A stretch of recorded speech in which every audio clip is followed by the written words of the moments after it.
Hello. Awesome. Well, welcome. Thanks so much for coming to my talk. Yeah, I really appreciate it. It means a lot, and I was at Langfest for the first time last year, which was a lot of fun, and yeah, it was really cool to see that there's so many other people that are interested in learning languages, because for the longest time I thought it was just me. And literally I remember because I really liked languages, but I didn't consciously realize how much I really liked them, because I didn't know anyone else who liked them. So I just thought, oh yeah, languages are cool, but I didn't realize you can get a job with it. I didn't realize there's other people who were linguists, excuse me. I didn't know you could study. I just really didn't know. And so it was really cool to come to Langfest and see all the other people that, literally hundreds of people who are also interested. And then, when I was given the opportunity to speak this year, I was like, oh, it's super, I guess you could say kind of pretty flattering, and I was really, really excited about it. So we're gonna talk about dialectal differences, as you guys can see on the screen. So, there's a weird thing going on here. There we go. Okay, so we'll do very quick about me, talk about if dialects and languages, are they the same? We'll talk about do they actually matter to study dialectal differences in different languages? Talk about different stereotypes, and then lastly we'll go into some pretty more practical territory and talk about kind of how to, at least my thoughts on how to choose a dialect in whatever language you're trying to learn. So, oops, there we go. So who am I? I like that middle picture. It's from Langfest last year, the photo booth, which was a lot of fun. So very quick intro on me. I'm from Calgary, so not too far from, you're from Calgary? Alberta, but... Nice, what part? Grand Prairie. Okay, so you're Calgary. Ish. Yeah, so from Calgary. I majored in French and Spanish. I graduated in 2014. I'm an oddball. I'm quite a bizarre person. I'm definitely 5 years old at heart. I still spend my money on the same things I spent my money on when I was 12 years old. I get equally excited about a maple dip donut from Tim Hortons as I would when I was 12. And the level of excitement, just to, when someone buys you a drink and you're like, I got free alcohol? And if someone gives me a $10 Tim Hortons gift card, I get that excited because oh, donuts. And so I'm just definitely a 5-year-old at heart in that sense. Little things really get me excited. For work, I teach English, French, and Spanish in small groups. So all privately, just in Calgary, mostly local. And so half my life is teaching. The other half is talking about languages online.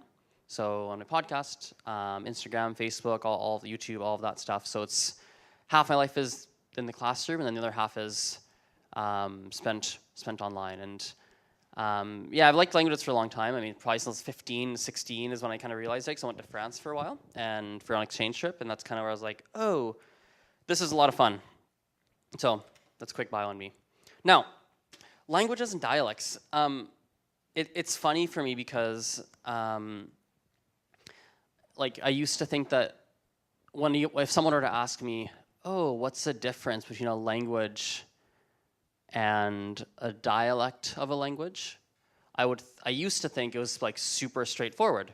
A dialect is when you have a language, I guess you could say a subcategory of a language, right? So for example, if we have a British dialect of English and they say ca versus I might say car, everybody still understands me, right? And I was like, oh yeah, that makes sense. There's a dialect would be a subcategory of a language, right? And there's various examples, in Spain, if I say, whatever, calcetines versus calcetines, everybody still understands me, right? But then it gets a little bit more problematic, because what about does anyone here study Arabic? Any Arabics? So it's if you look at an Egyptian dialect versus Moroccan dialect, for those who don't know, they're wildly different. For example, Arabic learners, how do you say how are you? Okay, in Morocco, kidair. wildly different. Like it's like, how are you? And I said, means how are you?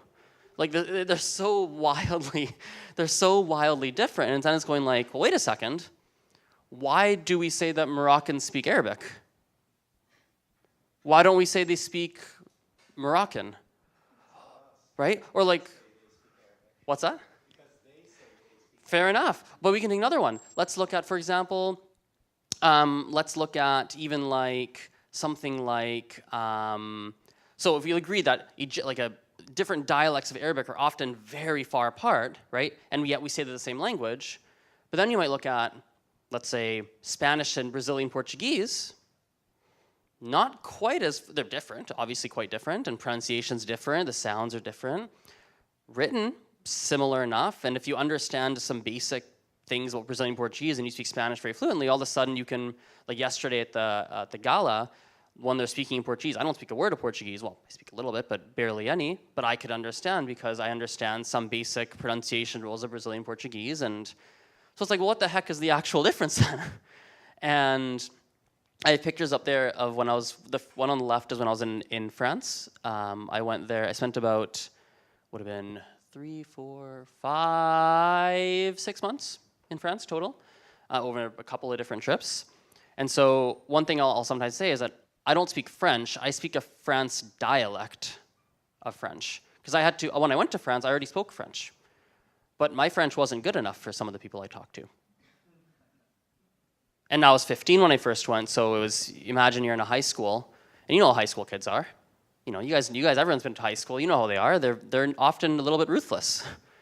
And they're not always the kindest, I mean, they're very kind, but they might be they might say things that hurt your feelings, right? And so myself, I wasn't necessarily bullied, but there were definitely, I'd say like, you know, j'ai acheté une bicyclette. Une bicyclette? Ha ha ha ha, why are you saying bicyclette? Because in France, they say en vélo, right? Or, j'ai oublié mon, is it un tuc or une tuc in French in Quebec? Un tuc? Une tuc? Une tuc, right? So I would say une tuc, because I went through French immersion in Calgary, so I went through, I guess you could say I used to have more of a French-Canadian style of French. And I'd say, j'ai oublié ma tuc. And they'd say, huh? Quoi? Your what? What did you forget? Like, what is that? And so all of a sudden I had to adjust my dialect. I thought, I don't speak a real French. I must have learned some French that doesn't make sense, or like, and when you're 15, you don't know any better, right? And so it's really challenging, like, well, actually, are dialects and languages different? And really, actually don't really know the answer. The only thing I can think of, and actually, it'll be interesting to get other people's perspectives if there are people that do have another thought on it, but I know myself, the one commonality I can see is that when you have a dialect of a language, you share a writing system, right? Even though in England, I might say, like I said before, ca instead of car, we both still spell it C-A-R, right? Even though in Moroccan Arabic or in Egyptian Arabic or this Arabic, that Arabic, we might say something this way versus that way, right? Even though in Egypt, like you don't say, or actually, is it in Egypt where you don't say the qaf? Isn't Egypt, right? That you don't say it, right? But you still write the qaf letter. You still write it in writing, right? So the writing, that's what I can see. But even that's not even fully true, because, hands up, who spells center C-E-N-T-E-R? Okay, who spells it C-E-N-T-R-E? Uh-huh. Who spells color C-O-L-O-U-R? How about O-R? So it doesn't even fully work, right? I mean, it's probably a much closer, a much closer thing that ties it together in the spoken language, but it's funny because initially when you go, what's a dialect? Oh, just like a subcategory of a language. And then you dig in further and you're like, well, wait a second. I don't actually know if that's true. And it's funny, I had to change a lot of my presentations when I had that thought. I was like, crap. Oh boy, okay, we got to dig into this because it's different than what I originally planned, what I was originally thinking of talking about. So now, we're nerding out. Nobody else cares about this stuff in terms of like, unless you're very passionate about languages. Oh, by the way, this one's in Chile, that one's in Morocco. Chile is funny because I thought I spoke Spanish.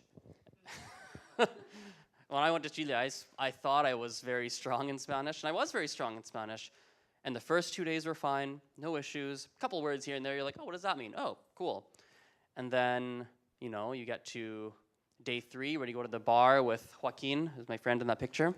You go to the bar with Joaquin and his friends, and you're like, okay, I need to learn Chileno. Because it's so, I wish I brought it actually, but I have at home a homemade Chileno dictionary. Because it was so, I struggled so much to understand casual language that I told my friend Joaquin, I was like, Joaquin, you need to teach me Chileno. Like, enséñame pues, ¿no? Así que what I did is I took my little book and I like literally would write down every Chileno word that I would come across. I would study them so that I could function in Chileno or at least understand what people are saying when it's a casual scenario, not something like a tour or anything. Yeah, it was, I felt like a bit of an idiot. My Canadian friend was with me and he's like, why can't you translate what people are saying? I was like, they're not speaking Spanish. They're speaking Chileno. I don't speak Chileno. So yeah, it was definitely interesting. Now, for me, I was thinking, like, is it important to understand the differences between dialects? Show of hands, this quick survey. Who thinks yes, it is important to understand the differences?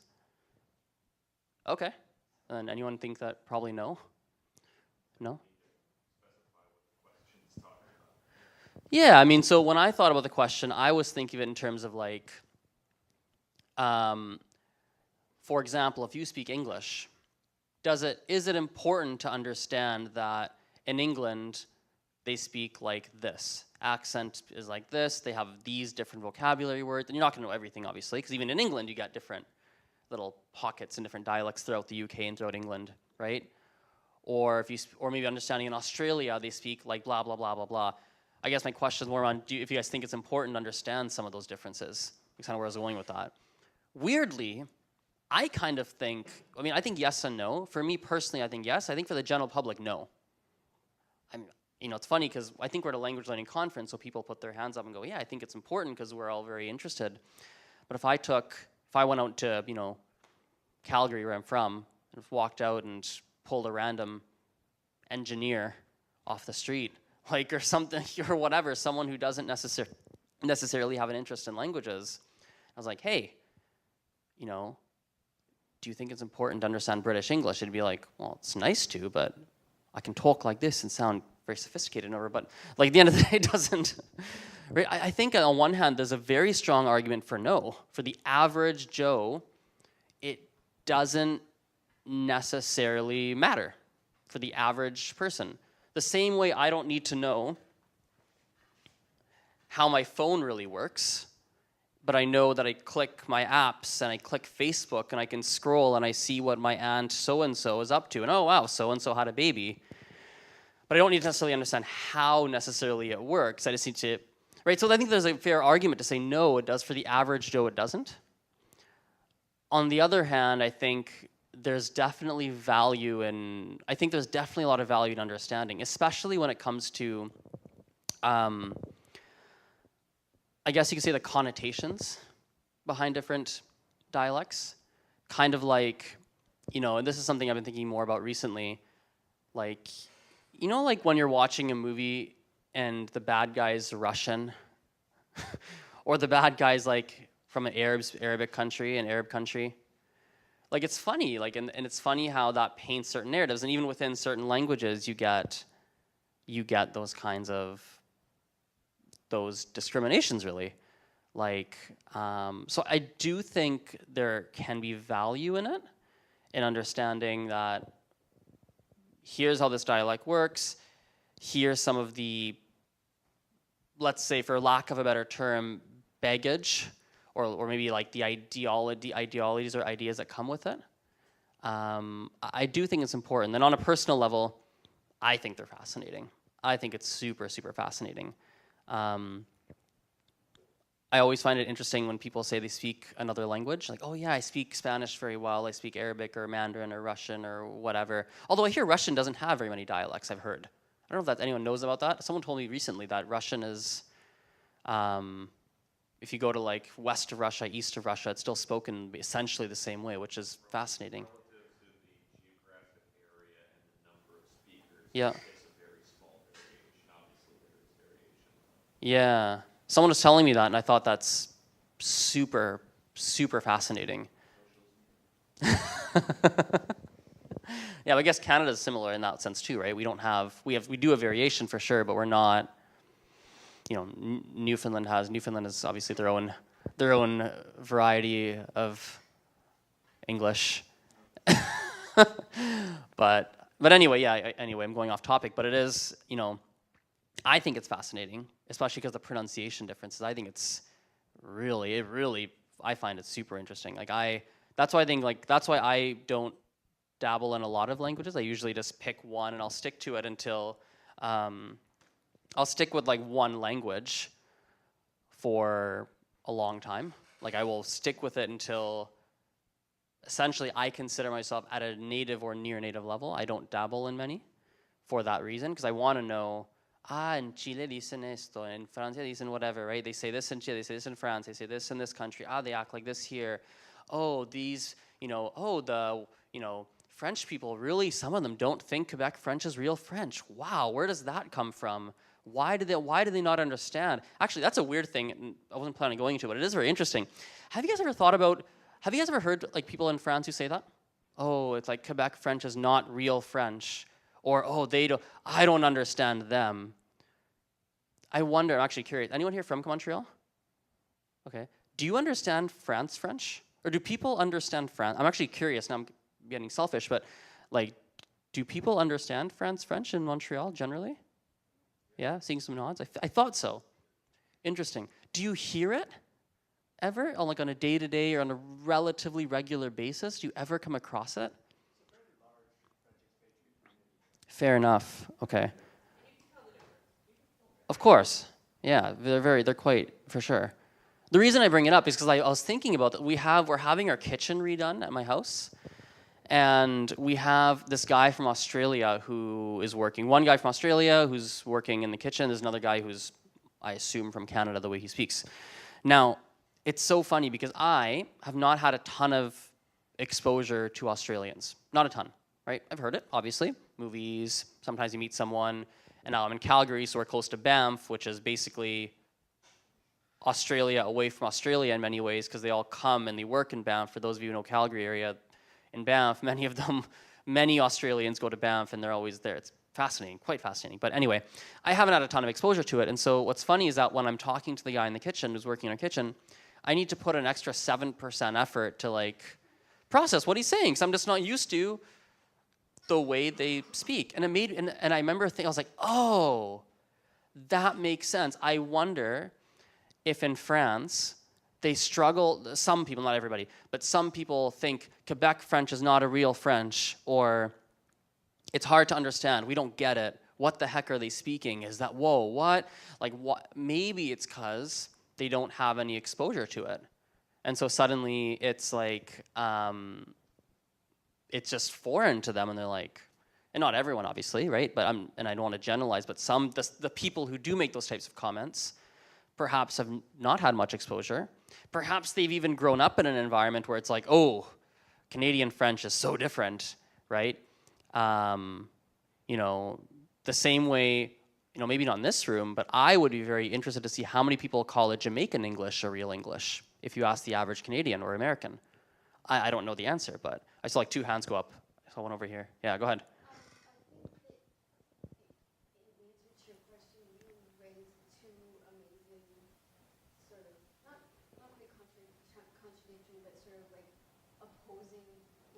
Mm-hmm. In my mind, you're talking about the average Joe. So I think it's important to realize, there are differences, and then how interested you are is obviously up to you. But, for me, the biggest thing, and you were talking about French people, is the respect thing. Mm-hmm. If you're telling me, I don't know this language, that makes me sad, that makes me insulted, that makes me not want to interact with you. So I think, it's important for everybody to understand that there are differences to some extent. Mm-hmm. And regardless how interested you are, I think it doesn't matter yes or no, as long as you're not disrespecting the other person or the other people. Yeah. But I find with certain language groups that happens more often, mm-hmm. where people are really, really encouraging, one word or two, and people are like, wow, you speak this language so well. And I'm like, I just said hello. Yeah. But other language groups, you say one word and they're like, they literally walk away, or, I mean, I think it comes down to respect, and it doesn't, to me, it doesn't matter as much whether it's important as long as you're not offending people. I mean, Totally. it's an overly simplistic. And it's really funny, idea, and maybe. it brings up an interesting point too, around,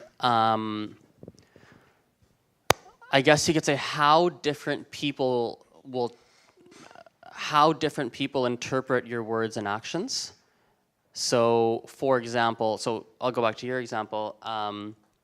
I was in China for 3 months, and I remember the first time I was there, so funny anecdote, the first time I was there, I wanted to eat, and I'm vegetarian, and I didn't really know how to order food, and I happened to be in a restaurant that didn't have pictures in the menu, and so it's like just looking at a bunch of random lines and going, I have no idea what I can eat, I have like 45 minutes till my class starts, like what the heck are we gonna do here? The only word, and then you can't Google it because Google's blocked in China. I didn't realize that I wouldn't be able to Google it. Didn't even know what the search engine was, so I don't even know what search engine I literally am stuck. So I decided the only word I remember to say is vegetable, which is 蔬菜. So I just called the waiter over and said vegetable 7 times. They're like, what the heck is this guy on? Like, what's he mean? Vegetable, vegetable, vegetable, vegetable, vegetable, vegetable, vegetable, vegetable. Like, what the heck? Like, and he's like, what do you want on the menu? I was like, vegetable. What do you want? Vegetable. But which one? Vegetable. Ugh. So, and eventually brought me a vegetarian plate. But anyway, but it reminds me when I was there, I'd say like, ni hao, and they'd be like, oh, you're so good. And I honestly would feel like, is it patronized or patronized? But you would feel like, you'd feel weird because you're like, why are you getting so excited over a single word? They're trying to make you feel good, right? Their action, their words, their whatever is intended to go a certain way, but I interpreted it a different way until I consciously was like, no, they're not doing that. I'm just interpreting it in the incorrect way. I'm taking your action, seeing it differently, right? But I'd rather that Totally. than people say you can't speak Yes. language and not talk. Totally. Yeah. No, I agree.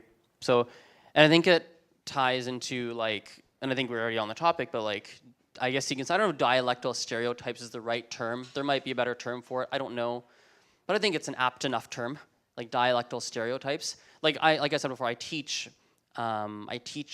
languages like English, French, Spanish, and I'm very active online about languages, and it's interesting how many comments like these I get on a very regular basis, right?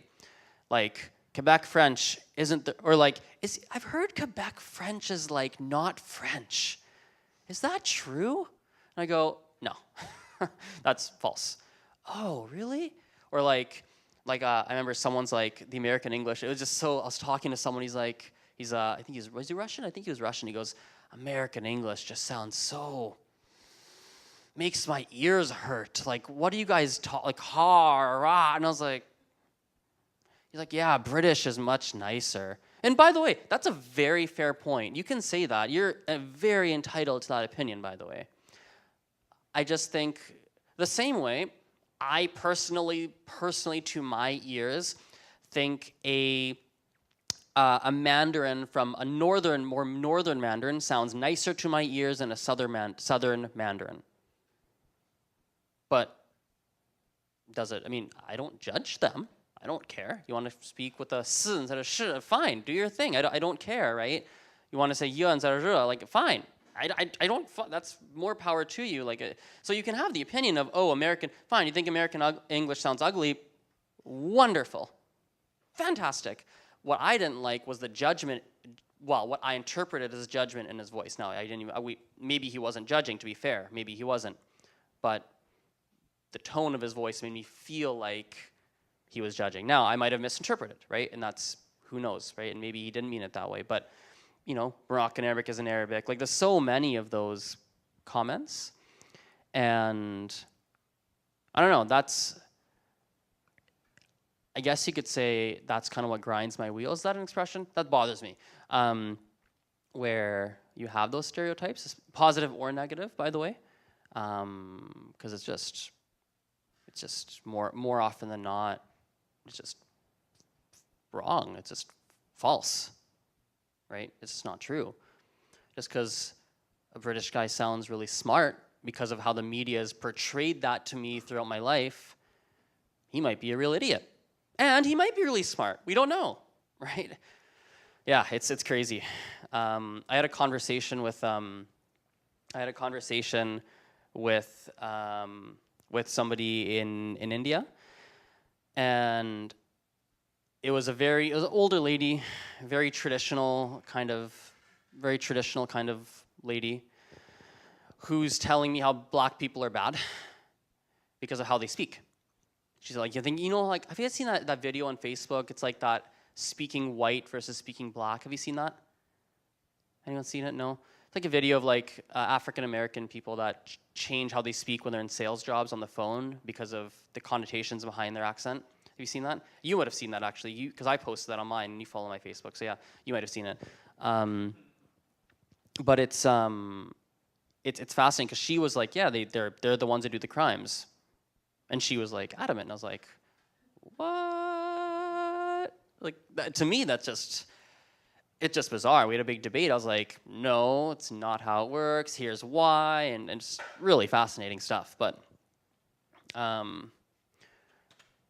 so anyway, we'd up in the clouds for a while. I thought we'd at least spend the last, probably do another little chunk here before I do Q&A, next 15, 20 minutes. But on like how to choose a dialect. I get a lot of questions about this. I find people ask me a lot about how do you, you're gonna go learn French, how do you pick, should it be a Quebec, more French Canadian, or more French from France, more maybe something African, how do you pick, or with Arabic specifically, I get that question a lot, like how do you pick when they're so vastly different, right?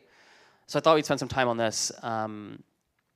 So I think for me, kind of my take on picking a dialect, I think first and foremost, it could be based on what interests you. It could be that. I think, let's take a step back. I think the first we got to start is why are you learning the language? I think that's a really good place to start.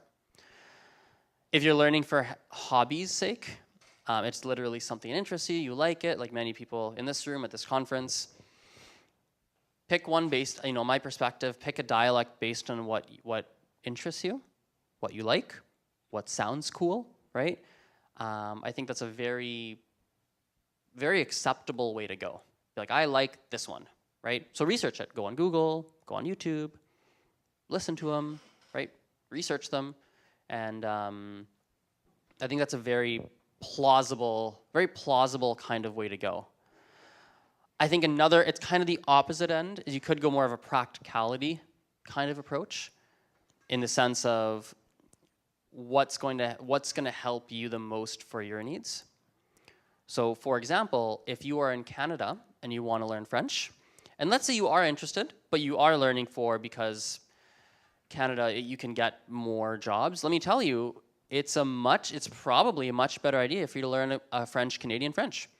I can tell you, me, used to having a Canadian French and then changing it because I felt at the time that, I should speak like the people around me when I was in France. I can tell you that for me, I've gotten certain French gigs, French jobs. And it's like, I think to myself, man, it would be nice if I could speak a Canadian French right now. This literally happened a month or 2 months ago, month and a half ago. I was the announcer for American football games, so not proper football, but American football, in French. So I was the French announcer for football games. And I also got to be the liaison for the Quebec team that arrived. And I'm listening to them talk, and I'm going, whew, this is difficult. This is hard. I really had to focus to understand what they're saying. It was difficult, right? And I was thinking, like, it would be nice if I could switch dialects, if I could go between both. I could speak a Canadian French, because now I've forgotten, but a lot of it's gone. It's been years since I've studied a Canadian version of French, in many years, right? First half of my French education was French Canadian, second half was more from France. So I've more recently has been the more France side of things. Man, it'd be nice if I can switch. It'd be really nice. So I think practicality is a really good way to go, to think, are you moving somewhere? You should probably learn their dialect. Will you get, is it gonna have a positive impact for you to know a specific dialect? Learn that one, right? again, if that's why you are learning. If it is for a practical reason that you're learning, you should probably apply a level of practicality to which dialect you choose, if that makes sense. I think one thing to be careful of, if you're going to go down the practicality path, in my perspective, please be mindful that if you don't like that dialect, but you're doing it because you think it's a good idea, you're probably not going to finish the language, meaning you're probably not going to learn it properly. So the number of people for example, it's similar to people who learn a language because, oh, it's going to help my resume. It makes me laugh. It's like saying, I'm going to learn, it's like, who was talking about coding? Who was up here, was anyone here in that talk where the languages in games talk? Was anyone there? Where she said, oh, and she jokingly said, like the speaker jokingly said, learn how to code because you can make the big bucks. Very true, right? And she was joking. I think she's joking, but it sounded like she's joking. I laughed at it, and everyone else laughed. I think it was a joke. So hopefully it's a joke because we all laughed. But it's funny because if my perspective is if you do something just because it's gonna get you money, either you're gonna quit, either you're not gonna like it, either you're not gonna be able to give it your full effort. You're not going to if you don't like it, you're not going to put the time required to pick up the dialect, pick up the language, right? So I think practicality is good, but please make sure, even if you're doing it, if you're choosing a dialect for practicality's sake, please, in my perspective anyway, you have to make sure there's a certain level of enjoyment in it. Otherwise, it's not going to work. And I feel so silly sitting here saying that, but I think it needs to be said because of the number of people, literally people, who like language learning. I could open up my DMs and show you that literally go, oh, I'm not liking blah, blah, blah, blah, blah. And I'm going, you like languages? Yeah, I really do. So people who like it, and yet they're not hating, but they're disliking their own process. So I feel like I need to say it because it is something people do. So I think resources available is another one. It ties into practicality. So I think, for example, for instance, if I wanted to learn, so I speak Gujarati, it's my mother tongue. If I wanted to specifically learn Kathiawadi Gujarati, which is what we speak, my family speaks that dialect of Gujarati. I don't think there's anything. There's nothing, right? There's nothing that teaches Kathiawadi Gujarati. You find some resources for standard Gujarati, right? Not many, but some. But I think there's zero, and there might be some. I think there's zero on. If you wanted to learn specifically Kathiawadi Gujarati, you're stuck. Like you're gonna have to probably learn standard and then figure out on your own what the differences are between standard and Kathiawadi. What are the differences? Because it's just difficult, right? So I think resources available is a good place to go. I do think it's okay to mix, and what I mean by that is, so. I don't know if you guys have ever talked to people, or maybe yourself, if you had the thought around, oh, should I like specifically try and learn British? Again, this is not English, but let's say, for example, let's take like, let's say like Spanish, right? Anyone learning Spanish in the room? Or anyone learn Spanish or studying it or, okay, good, small, okay, percentage of it. So, for example, in Spanish, like some people wonder like, oh, my one teacher was from Argentina, and then I used a textbook that was written in Spain, and then I had a blah, blah, blah that was from Peru and Mexico. Is that bad? Because there are differences, right? I say palta, you guys say aguacate, right? Because I learned in Peru, aprendí en Peru, así que digo palta, ¿no? I say palta instead of avocado, which is aguacate in most other countries. Right? I personally think it's okay. If you want to mix, do your thing. I think it's fine, personally. I don't. I like to stick to a specific dialect, and that's because I am obsessed with pronunciation, and I'm obsessed with speaking a language in a specific way where people think I'm from a specific country. I'm obsessed with it. Like it's. If you ever want to lose 30 minutes of your life, tell me a difficult sound in a language, and tell me I didn't say it perfectly, and you're sticking with me until I get it. And then even if I don't get it and you have to go, that's the new focus until I can pronounce it perfectly. By the way, shower time, random thing. Everyone work on pronunciation. Shower is a fantastic place to do it. I have a number of difficult sounds I've learned in the shower just by practicing. French R's. Oh, I did it. Spanish, anyway. But It's I've lost my train of thought with that shower thought. Yes, so mixing dialects. I do think it's fine personally. I just know I don't, but I don't necessarily think there's a problem with it, if that makes sense. So that's kind of my take on it. But and then lastly, we were talking a lot about this kind of in the middle, but like understanding what the stereotypes are between your dialect, because they are going to have a consequence, and they're going to have very real consequences for you, whether positive or negative, right? When you speak to someone who, for example, for me, when I have a very, let's take Spanish again, I have a very Peruvian accent in Spanish, and I speak a very Peruvian dialect. And many people don't recognize as Peruvian because even people just kind of say, oh, it sounds very Colombiano, Mexicano, Peruano, like they kind of have a difficult time placing it. Unless you're from Peru and you're like, Peruano, Arequipa, no? And I go, sí, Arequipa, right? In the south of Peru is a city. And so, but it has, for example, for me, I might speak with someone from, people have different reactions to you because of what dialect you speak. They'll have different reactions, and they will have different opinions of you based on how you speak, especially if you chose, for example, we're in Quebec, so let's take French. You need to at least be aware that if you speak a Quebec variety of French and you have a very thick Quebec or French-Canadian accent and you travel to France, you need to be aware of how some people might react to you. Some people say, you're Canada? That's so cool. I've always loved how it sounds, which is true. You get that. Some people are neutral, and some people are going to go, what? Do you speak English? Is that French? And you might get reactions like that, and you just have to be aware of it so that you can navigate and be prepared and navigate the situations and do it in a way that's healthy, if that makes sense.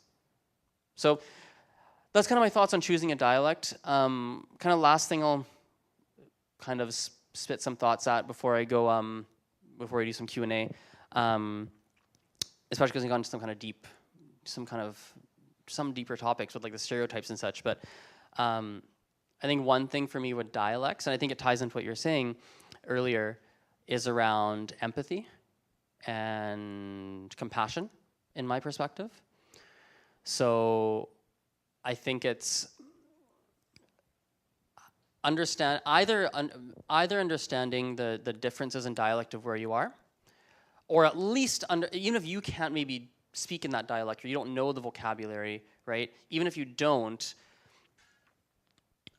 as a matter of fact, I actually think it is a good idea. I think for empathy reasons, I think it is a very good idea to at least have some level of idea of what the dialectal differences of where you're going to. Like I won't say university when I'm in America. I'll say college. I won't say I was in my first year of university. I was a freshman in college, right? I'll be very mindful of the references I make, right? I won't make a reference to, like, even in this room, actually it's not an example, but even I won't make references to, I won't make a reference to, if I'm making examples to talk about something, I might use the NFL as an example. It's just the empathy of understanding where you are. And I think one thing I think the dialectal differences for me, it really is synonymous with empathy and compassion in many ways, and trying to put yourself in the shoes of someone else, kind of the way I see it. And unfortunately, many dialects I find create more judgment and more distance because we feel like, oh, this is the best dialect. This is how it should be spoken. This is how it should not be spoken. This is how it's like this. It should be like that. And I honestly think that's really silly. And I think who said it yesterday? Someone said it was a passing. It was in the Indonesian workshop, I believe it was. What's his name? Anyone remember his name offhand? What was it? Phil? Yeah. Yeah, we gave the talk. Phil, yeah. So he said, he said it in passing, but he said, if you're going to, and this is not in the dialect context, but more in the context of if you're talking to an Indonesian, going to Indonesia in a more religious context, if you go to Indonesia, please understand that Islam is important, right? And he said, I think it was, I quote, I actually wrote it on my phone, I'm going to read it because I wrote it down. I'm going to quote it actually because it was, he said it in passing, but it just felt like a bell rang in my head. He said, connect with people on their own terms if you want to be friends. right? And I think that ties into dialects. You have to understand the dialects of where you are, who you're talking to. You don't have to, not necessary, but it can help. The same way when you say, if you say a couple words of Spanish when you're in Mexico, it helps you, right? Similar. If you know a little bit, even just a little bit, it helps, I think, because that you're connecting on something that's their terms in my perspective and not necessarily your own terms. So, and that's kind of that's my big reason of why I like to learn languages, because it allows me to meet people from different parts of the world, connect with them, understand their perspectives, figure out that, oh, when they're late for something, for Canadian that's many Canadians that's disrespectful, right? And it's like, what the hell? Like, what are you, why are you, like, right? And they get really mad, but other cultures, we don't score it that way. So it's things like that. So anyway, I think I'll finish let's finish there and we can take some questions. So thank you.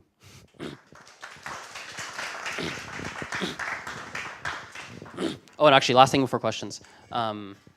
Selfish part of this. I would really appreciate it if you followed my podcast and my social media platforms. I post daily on everything.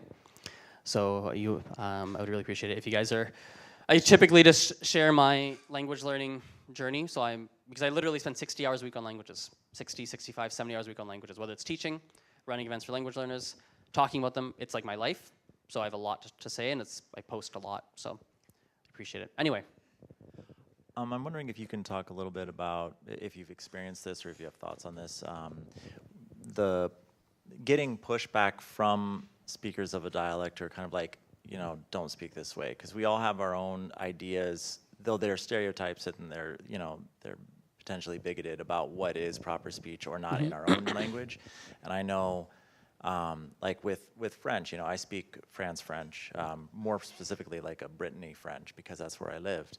And I've made friends here in Montreal, and it took effort to convince them that me trying to imitate Quebecois French was not me making fun of them, and was me actually trying to connect. Whereas opposed to when you're just starting a language for the first time, sometimes with certain dialects they'll be like, great, cool, and they'll be encouraging. But then speaking to the point that the lady made earlier, it can be surprising sometimes when they're like, no, don't do that. Don't speak like that. Don't talk like that. I wonder, was it strangers or people you knew?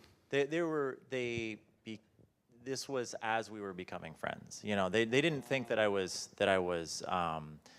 like just all out just trying to be a jerk, but they were just like, no, just don't even try. Like let's use this dialect. That's the way to do it. And I've experienced that in other contexts with other languages before. In some languages, people are just really welcoming. Like Spanish, I think there's more of an attitude of like, well, this is how we speak here, so sure, yeah, speak like we do.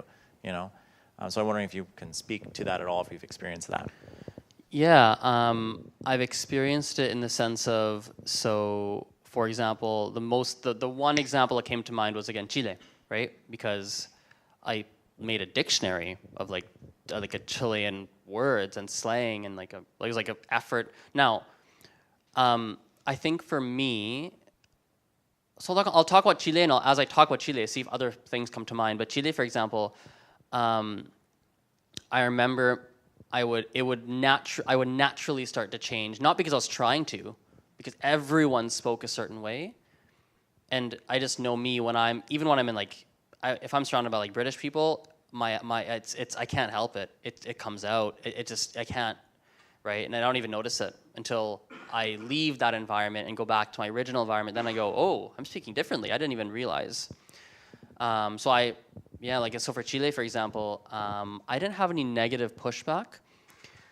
I will say this though, people that knew me for longer would ask hey, you're saying, or they might snicker ha, you said al tiro and not al toque, like I used to say, or you, instead of ahorita, you said al tiro, or you said a piola and not más o menos, or you said, interesting, you said, arriba la pelota instead of, whatever. They would notice, they might, I don't know how they felt about it, but I think with strangers, they don't know. Because they didn't know how you spoke originally. So they think how you come in and how you speak is how you speak. So,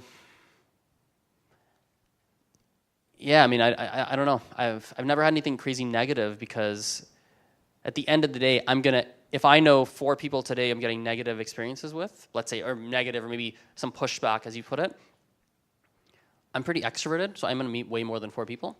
So even though those 4 people I'd viewed a certain way, the next 10 that I meet are going to view it in a more positive way, right? They're going to view it in, because they're not going to know any better. So I think it's kind of like an offense versus defense kind of thing in a way, where offense is kind of like you're meeting lots of new people, and as you're meeting them, it's going to help you with them. And with the older people, or older people you knew before, you know, I think as long as you're pretty straightforward and going, hey man, I, first of all, can't help it, because everyone's doing it here, and I just kind of copy you, because that's how I am. Second of all, I meet it with the most positive intentions, and then, yeah. I don't know if that answers it. Yeah? Hi. Hello. Your Australia example made me laugh because when I was in undergraduate and studying abroad and working in Australia, it was the only English-speaking country, and I'm a native English speaker, where I was terrified to pick up the phone because I could not understand if what the English was unless the person was right in front of me talking to me. I made a lot of friends with a lot of foreigners in Australia, but because I could understand them better. But in this talk, I was just thinking about the languages I speak and where I learned them. There's 2 parts here, I guess. The practicality of learning languages, I think, is also very subjective, because right now I'm trying to learn Icelandic. Right. Not very useful outside of like 600,000 people basically in Iceland and I think northern Alberta or northern Saskatchewan somewhere. Really? Yeah. Is Icelandic in Canada? Uh-huh. Yeah, there's so about cool. 70,000 Icelanders out in the prairies here, which is a megapolis for them, I guess. But That's exciting. yes, sorry. I don't know my prairie provinces very well. I don't know my prairie states very well either. But my family and I go to Iceland probably once a year or once every other year. So it's a practical language for me to make that connection. But that was more of a statement. My next part was the languages I've learned, whether it's been Afrikaans or Portuguese or Spanish, have always been learned in the colonial part. Like I learned Portuguese in Mozambique, Spanish in Costa Rica. I mean, Afrikaans is a African language, pretty much. So do you have any experience of learning the language from that aspect outside of Peru? So just make sure, maybe keep the mic in case. So do you mean like have I learned in other countries apart from Peru, like that are not Spain? I guess my question was, my question was more along the lines of, do you think the lack of respect that maybe a Frenchman gives to Quebecois Sure. Is reciprocated? As in vice versa. Yeah. My personal experience, yes, sometimes. But it's Okay. not everyone. Like, not every single French person feels negatively either. But so I think some people, yeah, for sure they reciprocate. Like, yeah, both positive and negative, right? Both. And neutral, right? I think, yeah, for sure. I think for sure. Now, do you think learning the languages from that aspect is easier? Because I know Portuguese in Mozambique, you would say, for I am speaking, you say estou falar or estou a falar. Yes. You don't say estou or estou falando. Okay, So the conjugations are they're easier, different. I guess. I see. Interesting. Azren, one thing that I kept thinking when you were giving your presentation. I is saw that- you thinking. I was really hoping you'd ask a question because I could see you processing, and I was very excited for your question. I'm not sure if this is really a question, but more an observation. Is it important to distinguish speaking versus listening? Like, I can understand when you're learning a language if you want to pick one register or one dialect of the language for the purposes of speaking.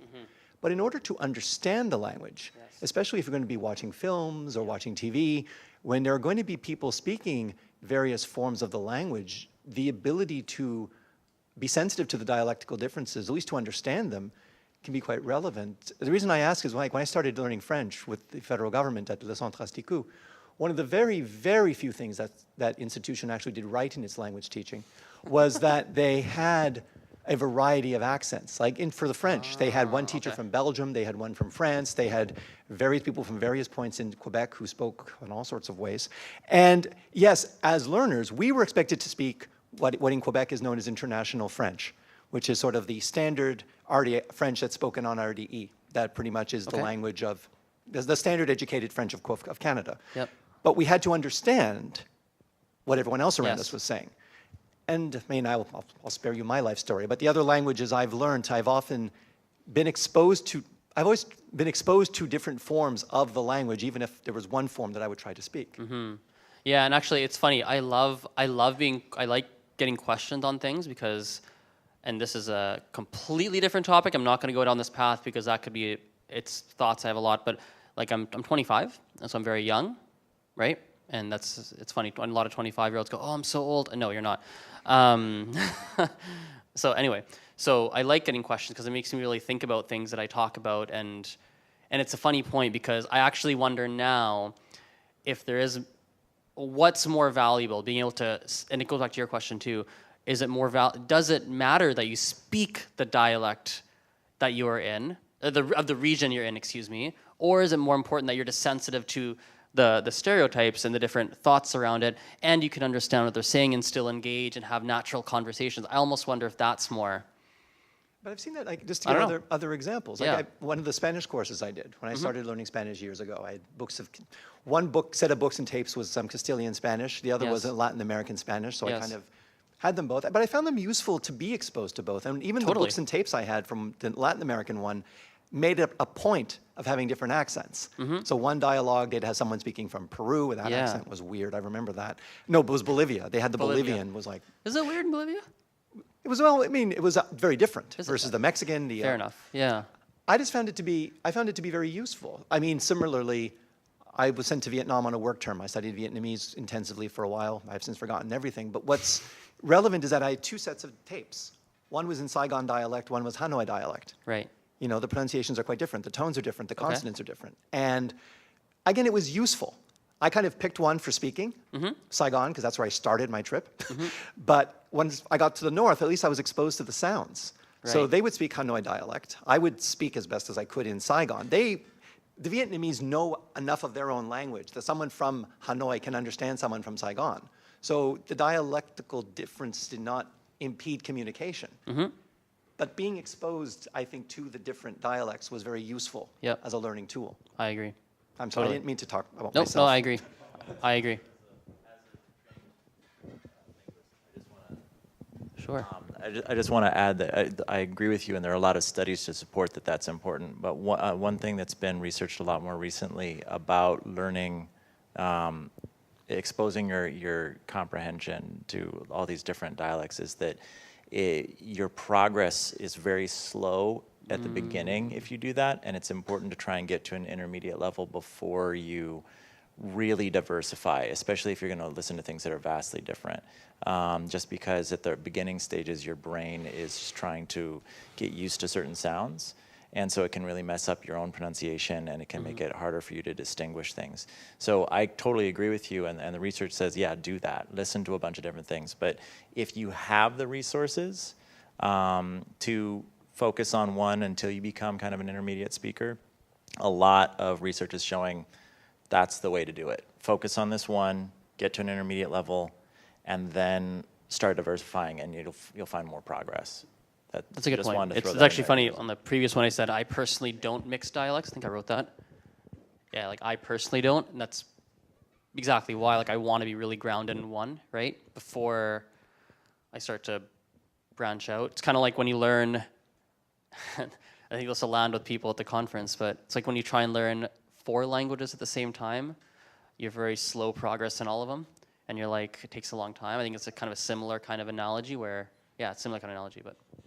I think prompted by your comment about you're going to go to Indonesia, recognize the importance of Islam and whatnot, reminded me of an article that I read a while ago, which part of it seemed kind of just let's bash on Americans. They ruin everything and they make things hard for everyone.